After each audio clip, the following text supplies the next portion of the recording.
আমরা সেই নবীর প্রতি লক্ষ্য করি, দুরূদ আর সালাম পাঠ করি, সকলে পড়ি সাল্লাল্লাহু আলাইহি ওয়াসাল্লাম।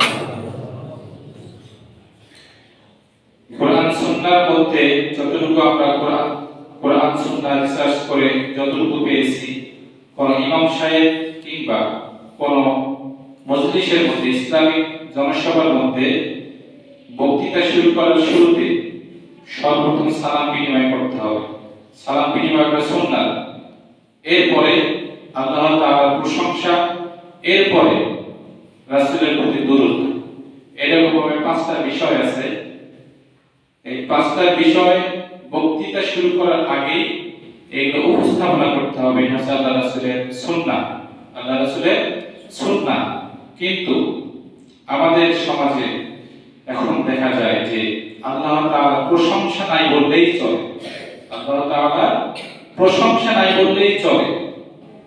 দেখুন, আজ গত কয়েক জুমা থেকে একটি আয়াতের উপরে আলোচনা চলতেছে। সেটা হচ্ছে সূরা হজের ৭৭ নম্বর আয়াত।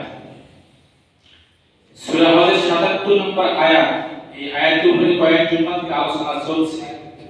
তবে আলোচনা চলছে, কিন্তু আমার মনে হয় না যে আলোচনাগুলো চলছে, কিন্তু আলোচনার যে একটা তাজ, আলোচনার যে একটা তাসির আছে, হ্যাঁ, এই তাসিরটা তো সকলের অন্তর লাগবে না।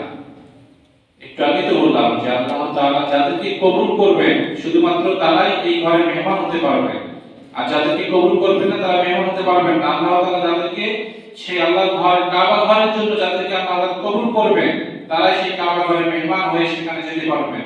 কিন্তু যাদেরকে কবুল করবেন না, আপনার টাকা পয়সা, বাড়ি গাড়ি, ধন সম্পদ, অট্টালিকা সম্পদ থাকতে পারে, কিন্তু আল্লাহ আপনাকে কবুল করেন না, যে কোনো ওসিলায় আপনি ওইটা থেকে কেটে পড়বেন, আপনি এদিকেই থাকবেন, বাংলাদেশের মধ্যে আপনি কি থাকবেন, ওই জায়গায়, পবিত্র জায়গার মধ্যে যেতে পারবেন না। সুতরাং যে আলোচনা চলছে কয়েক জুমা থেকে সূরা হজের ৭৭ নম্বর আয়াত, এই মানে এতটুকু আলোচনায় যদি আপনি মানতে পারতাম, তাহলে অবশ্যই আপনি আজকে সফলতার ধারে প্রান্তে পৌঁছাইতে পারতাম, সফলতা অর্জন করতে পারতাম। কিন্তু আলোচনাগুলো শুনে যাচ্ছি কিন্তু মানতেছি, আলোচনাগুলো শুনে যাচ্ছি কিন্তু মানতেছি না। আর না মানার কারণে এই আলোচনাগুলো শুনে যারা মানবে না, যারা মানার চেষ্টা করবে না, কালকে আমাদের ময়দানে আল্লাহ তাআলার কাছে এই মানে অগণিত মানুষের সামনে ধরা খেতে হবে। অগণিত মানুষের সামনে ধরা খাওয়া লাগবে। কেন ধরা খাওয়া লাগবে? আপনি আমি আজকে আলোচনা হজের যে আলোচ্য বিষয়, যে আলোচনাটি করলাম বা কয়েকজন আলোচনা করতেছি,